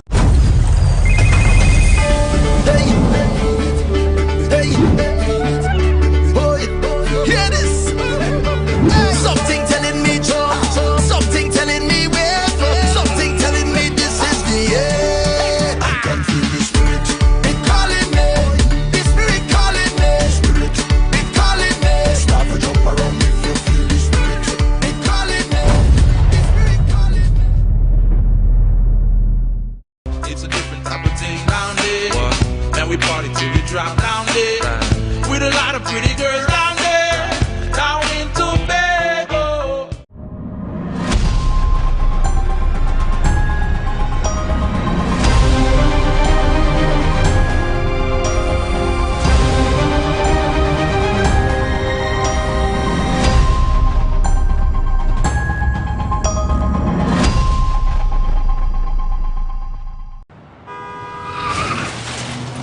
Everybody only worrying.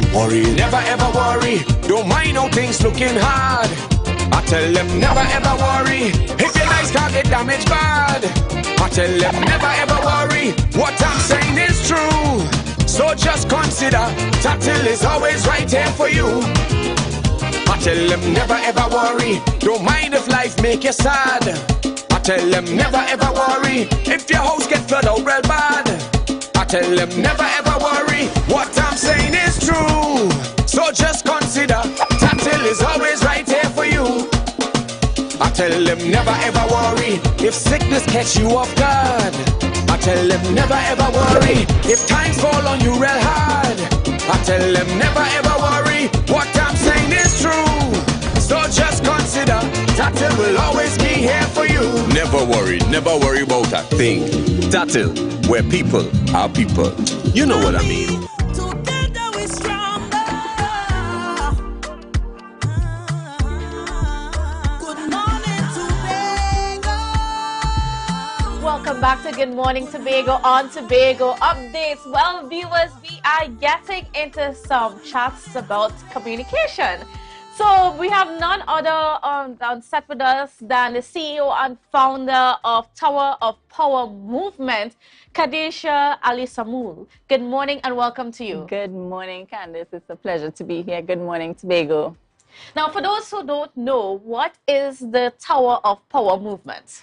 Okay, so Tower of Power Movement is an NGO, and we are focused on building youth and doing adult empowerment programs. Yes. Okay, and like what kind of empowerment programs are we talking about? Okay, so we have a lot of programs called Leadership, and everyone communicates, few connects, like what we're going to talk about just now.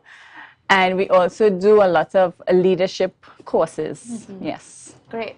So let's get into, what the initiative that you are going to be launching soon, which is Everyone Communicates, Few Connect. That's a very interesting title. Tell me about that title, first of all. So it's a course originally created by John Maxwell. As some of you might know, I am a member of the John Maxwell team, which is now called Maxwell Leadership. Yes, and we really do a lot of leadership development throughout the island of Tobago. So I've been doing this since 2019, and this course I think it's very necessary because, a lot of people know how to communicate, but they don't know how to connect with each other. And I think that that is a very important attribute to communication. Yes. Yeah, because I mean, when you talk about communication, it's like, we say what we want all the time. And when you have leaders, there's that issue of, making sure the people that are below you or that you are leading, they understand what you're saying or what you want or what the vision is. Yes, and vision is very important because, as the Bible says, without vision you shall perish. And the vision for Tower of Power is to really carry people to the top of that mountain. Really empower them. Our motto is willpower will empower. And I believe that these courses, well, this one in particular, we want to focus on 5 practices that really help others really connect and communicate. So we focus on finding common ground. We also focus on making your communication simple. We want to inspire others and being authentic. Yes, being authentic is one of the most important things in connecting with people. Yes. In order to do that, you must build trust as well. Trust is a very big important part, Yes. So, even though connecting with others is not something that you might be good at, where after you do the course, you become better for not only today, but for tomorrow. Yes. Now, of course, like as you mentioned before, this is John Maxwell, part of the John Maxwell Leadership course, right? Yes. Or program, I should say. But, for those who are not aware, what is that, who is John Maxwell? And, why is his program so crucial, so important, and so relevant for us here in Tobago? Right. So John Maxwell helped me discover my purpose and my passion, which is really pouring into others and inspiring others, not only to inspire them, but to transform their mindset. It was because of his leadership that my mindset was renewed and transformed. And it is also where I met my husband. He's an executive director for the John Maxwell team. And he has poured into me so much, along with other John Maxwell team members, such as Dr. Remy and Monica Rogers-Fletcher and some others, and they have really groomed me into becoming who I am today and where I am today. Yes, so it has power in transformation. So that is what I would like to do for the people of Tobago, is to transform their mindsets. And I think through this course, it will really build them up. Not only adults, but young people as well. Yeah. And then how can they get connected with this course? Right. So they can reach out to me at 753-5024. And you can also check our website and register through there. And basically that's it. I want to mention one thing though. The cost of it is $1,000. Part proceeds of that goes to youth program, investing in the youth programs, which I'm having in April. And the reason why it is so affordable is because my birthday is in that month. So on the 6th of March is my birthday. The course is going from the 1st to the 5th of March, and it's usually $1,500 for this course, TT. So I'm really giving back to Tobago because I really believe in investing in us, in building us up. You know, I also go to Trinidad and do courses and do stuff for young people and even adults. But I think my heart is really here. And the passion for what I do is so evident. I know most of you all see me on social media all the time, doing reels with my husband and really giving motivation and transformation lessons and tips and stuff like that. Yes. Can you share with us some of the testimonies that have come out of the courses that have been done previously? Yes. Okay, so for the youth part of it, parents would meet me on the street, Candice, and they will say, Miss, how are you? I was like, hi, how are you? My daughter went to this course of yours online when, you know, during COVID, we were fully virtual. So, yes, and she explained how it changed her child's mindset.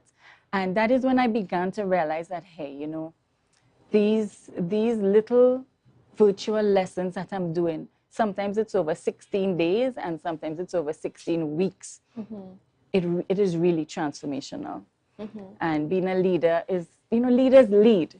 Yeah, leaders lead, and that is my intention, to lead others through their transformation. Also, I have been working with the children in the children's home in Lambo and the hostel through the Division of Health. That has been a tremendous impact, where, you know, children who are socially displaced and they are broken and they want to feel whole. And being with them over the 16 weeks last year, from July to November, leading up to World Children's Day on the 20th of November, it has really touched my heart. It has really empowered me to keep on empowering others, because I see the need for it. They did character building exercises. So I don't doubt what I'm doing. I'm very passionate and confident about it. And I think that, and I believe rather, that building Tobago up would change the citizens here. It will change their mindset. It will empower them to be better citizens. And I think that's very important in these times here, where you're hearing so much crime and you're hearing about different things that, you know, it's bothering sometimes. What inspired you to get into this, to establish your own NGO and, you know, start empowering Tobagonians to, you know, or just people in the country as a whole, to just grow in leadership and become better leaders?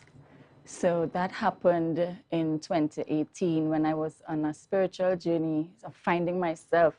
I always knew that I liked encouraging others, and I would usually post a lot of things on Facebook, you know, prayers and motivational topics and stuff like that, write it out and post it. And, you know, I said, I felt something deeper within me calling. It needed to be drawn out. And I began searching. So I went on a spiritual journey, and it awakened something inside of me that was calling for more. And Dr. Remy is the person who I saw the John Maxwell leadership from. And, you know, I was like, what is this John Maxwell thing? So that is when I began investigating and being very curious to know, what is this about? So I got involved with it, and it totally transformed my thinking, my life. It awakened that fire within me. And when I came back home to Tobago in March 2019, I could not rest. Something was calling to do something for Tobagonians, because I knew where I saw myself changing. I knew I needed to change, and I found a way to do it. So I was like, if I could find a way, why can't I share this with others and help them find a way to change and empower themselves to be better people? And that's basically where it is. It came to me in a dream, and that's how Tower of Power. It is a whole story. Yes, the way the logo, it was created, the vision for it, it came through my dreams. You know, I believe in guidance from God, and it is just beautiful the way it was created. Yes. All right, great. I mean, and just once again, just tell Tobago why they should be a part of this seminar and when and where it's taking place. Okay, so as I lead and facilitate these sessions, Tobago, even Trinidadians, even whoever is watching globally, as I lead these sessions, I want to be a bridge builder. I want to bridge the gap between communication, and not only for parents, single and married, but for entrepreneurs, for business leaders. I want them to grow their communication muscle, yes, and transform their mindsets. And through this program, I believe that it would really come to fruition. Yes, and you could take advantage of this special deal because it's only $1,000. And think of it in this way, you are helping reinvest into our community, because part proceeds also go to building the youth program that I'm having in April. It's called Global Youth Initiative, and it will be our 8th installment of that, which is fantastic. And when is it happening again? It's going to be on the 1st of March, the 1st to the 5th of March. A 5-day workshop? Yes, it's 5 days. Yes. All right. So viewers, get connected, and how can they get in contact with you as well? 753-5024, or you can call 713-TOPM, which is 713-8676. All right, so everyone communicates, a few connect.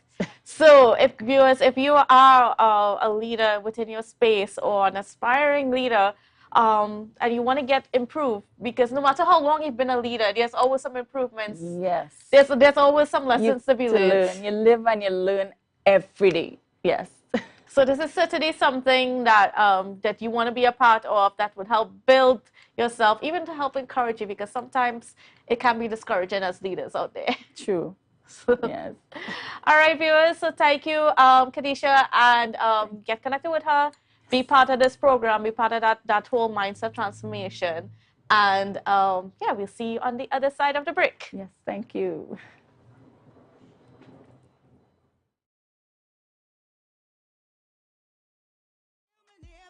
60,000 people strong, and the vibes is never wrong. We are beauty, we are power. We are people in the sun. We are beaches, we are rivers. We are melanated ones.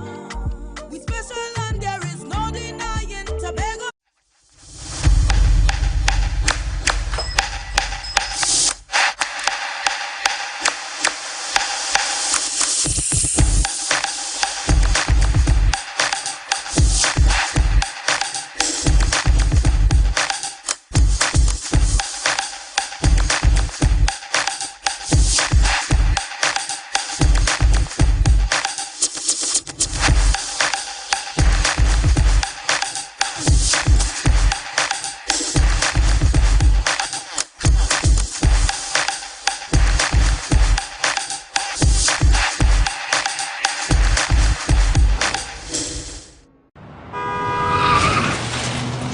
Everybody only worrying.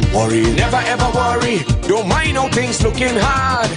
I tell them never ever worry, if your nice can't get damaged bad.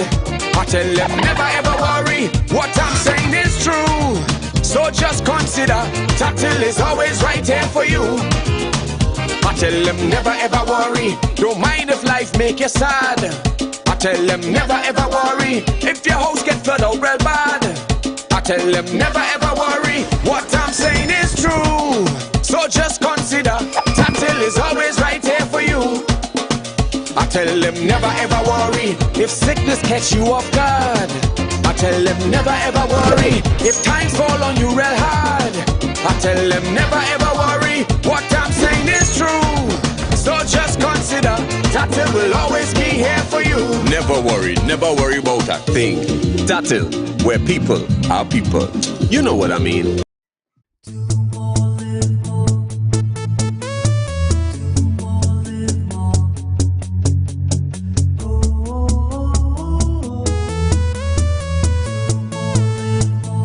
is how it's gonna go. They better look up below, 'cause this is your show, and everybody's gonna know. Say it to them once again. They better look up below. This is your show, and everybody's gonna know. That's how it's gonna go. They better look up below, 'cause this is your show. February 21st, Friendsfield, Tobago. We get ready for We Backyard.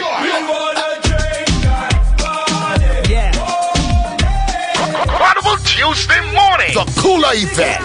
The Cooler package, 150, and the breakfast combo with Cooler, 300. Doors open at 4 a.m. Featuring Selector Florida, Apollo, Sound Assassin, King Legal, Hyper J, Sean, Madman Ish, Backjack, and Stewie 357. I come here for no stand up. I come to party with my Remember, no ice, no glass bottle, and no chaser. Carnival Tuesday morning. Are you ready for the full water, coolers, breakfast? We Backyard. Powered by Campari and Magnum Tonic Wine. Yeah. Hey. Tobago updates. Good morning, Tobago.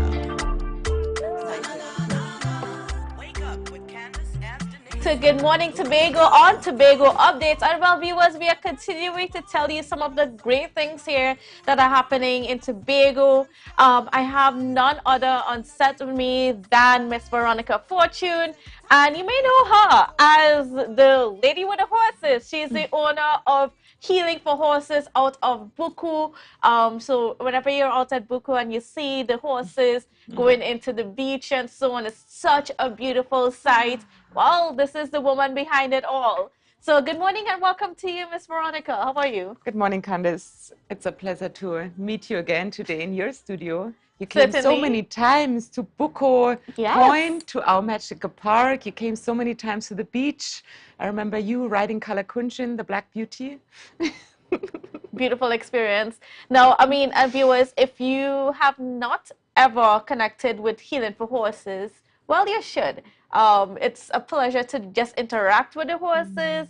It is a beautiful experience in itself to be able to ride them, to learn about them. And this is how you can do it. And so Veronica is here to tell us a little bit about some of the things that are happening this year at Healing for Horses. As of course, you know, Healing for Horses is there. Well, actually, let me let you tell the audience about, you know, what is the mission or the vision for Healing for Horses? What are your purpose? Okay. The mission is we are creating an integrated space for specially abled children and adults where they feel integrated, in a beautiful, harmonious workplace. Basically a household. You know, the Magical Park is a park where we have 12 equines living. So an equine is a horse or a pony. That's good to know. And then we also have dogs there. They have, you know, their mission is to keep everything safe. And then we have some cats. And the children and adults, the specially able children, which are coming free of charge to equine nature therapy, they are invited to get in touch with themselves. So now meaning, and you experience that firsthand, they're learning not only leadership, they're also learning responsibility, which is very, very important. They're learning to find their own superpowers. So especially able children and adults, they're awesome human beings. They are people who have in many places not found a space in society. So for example, today we have the Joy of Learning Research Center coming to us. That's a school who caters for especially able children who are on the autism spectrum, who are diagnosed with Down syndrome. And they're an NGO themselves. We invite them every Monday to come. And a few of them, they do organic gardening in our creative garden. A few of them, they do art therapy. A few of them maybe want to groom horses, and a few of them maybe want to ride. Yes. Okay. And then tomorrow we have the transformation school coming. That's a new school which is coming to us. They have 25 children in their classroom, which are otherwise not fitting in any other school system. So they're heavily diagnosed with autism or Down syndrome, and they're from the age of 3 until 18. And you know, healing horses, just that interaction with horses, interaction with the park that you have set up there, has done remarkable work with our children who are specially abled, as you would say. You know, so can you tell us a little bit about some of the successes? Thank you that you mentioned the park. So the park has been, the space has been given to us by THA, and I want to say thank you to THA. In 2010, the horses were grazing up at Bucco Point, and then in 2013, we had an accident. One of the horses fell down off the cliff, and at that point, our, London chief sec was saying, you know, you may want to think of fencing the land. So we fenced the land. That was our first big investment. And then this park started to be created. So the park is created by the specially abled children and adults who work with us, who are enjoying the art therapy, creative gardening, who learn life skills. So that is a point. We are learning life skills. Why we are creating a better world using recycled products. So when you go to the park, there's a beautiful riding arena, 66 feet riding arena, thatched with carrot leaves, and the poles are old tea and tech poles. We used bamboo, we used the mangrove wood, and the floor is sand, where we practice riding, where we also groom the horses. The first floor is yoga deck. Yeah, and that leads me to, you know, we have to find many ways how to be sustainable. Yes. So giving free sessions to not only the specially abled children and adults, the frontline workers, the last, during the pandemic, we gave free frontline worker retreats, walking with them on the beach, letting them ride the horse, because we all need mental balance. We need to find ways to be sustainable. So we have Being with Horses as well, which is a business which takes people out for a beautiful experience through Tobago's nature, through the village, connecting with the community along the goat race facility, along the wetland, along the mangroves for a long beach ride. And then we go in the water with the horses in the ocean. So this is a way also why a lot of people come to Tobago to enjoy that, because that is actually the only place where you can swim the horses in the bay. And the horses also share their passion. As you can see, they're all calmly in the water. The horses are very calm and content. And that's they enjoy our philosophy. They enjoy it because, like, I don't know if viewers, have you ever been swimming in Bucco Beach and you've seen the horses come in and, you know, and they're just lovely, just minding their own business, you know, galloping away in the water. They really enjoy themselves. Even when they're on the sand, you see them, you know, rolling around in the sand. It's such a pleasure to see. They're part of community now, yeah. Oh, yeah. I brought you a little gift, and this is another annual fundraiser we do. We create a calendar every year where we talk about the mission, the vision, how it was created. Actually, I was inspired by a horse who was living up in Speyside in Starwood, and I walked her down in 2007. This is Miss Jennifer, and I have to say she passed away in September. She turned 34, which is a really, really steep age. That's a long age. A horse is fully grown when they are 5, and a horse can live up to 35, 40 years if you mind it well. Yeah. And Jennifer was the true founder of Being and Healing with Horses. So we have the calendar here, which shows our beautiful herd members. I brought it today in the studio because I couldn't bring the horses. Apollo, who came to us in 2018. Yes. Just a little higher. Yes. And then here we have Dulcidama, the youngest one. She's only 5 years old, swimming in the ocean. So beautiful professional photographers who are living in Trinidad and Tobago, but also some of them are living in a way. They took these pictures. That's the grazing land just before no man's land. The government allowed us, the horses, to let them be grazing there. So fortunate. And then I also want to say thank you. The Prime Minister allowed us to let the horses run free on the beach during lockdown because he knows how important the water is for the horses. Yeah, and that brings us back to the well-being of being and healing with horses, how important it is to take time out, to go out in nature. Yes. Into the ocean, you know, and we do that with the horses and take the people with us. And I hope you come back again very soon. Certainly. Yeah. Now, you have a lot of activities planned for this year. So can you give us an idea of what is planned, so the different ways that people could get connected and be a part Of of course. So every month we have a calendar of event. So the calendar of event shows you that we have on Mondays the equine nature therapy. You're welcome to come between 10 and 12 o'clock. You pay 100 TTs. You're going to be invited to come up to the park. And we also have some special needs children there. You can commune not only with the children in the park and with the horses. On Tuesday, you can see it here, we have a storytelling with Auntie Oni, and that is from 11 until 1 o'clock. We also have the TechVox Center coming on Tuesday. And what is so beautiful, we also have tourists now joining in. So they connect with community through the specially abled children and adults who are in the session. And we were just talking about the park, and I just wanted to let you know that our vision is that one day we can hand over the park to the community of Trinidad and Tobago, to the children. Yeah, so we have a youth board also now who is being trained to one day lead the foundation, the NGO, who can rescue horses, who can give free sessions to the special needs, who then spreads the vision, a harmonious wave of healing for all, because at the end we have to be all need each other. Yeah, it's important that community comes together and we connect and share our different abilities, our different talents. Just like you guys, thank you for inviting me here to speak about the events. And I have not finished. Every full moon, we have a beautiful full moon event where you only pay 50 TTs entrance. And we have drummers, we have singers, we have vendors up at the park.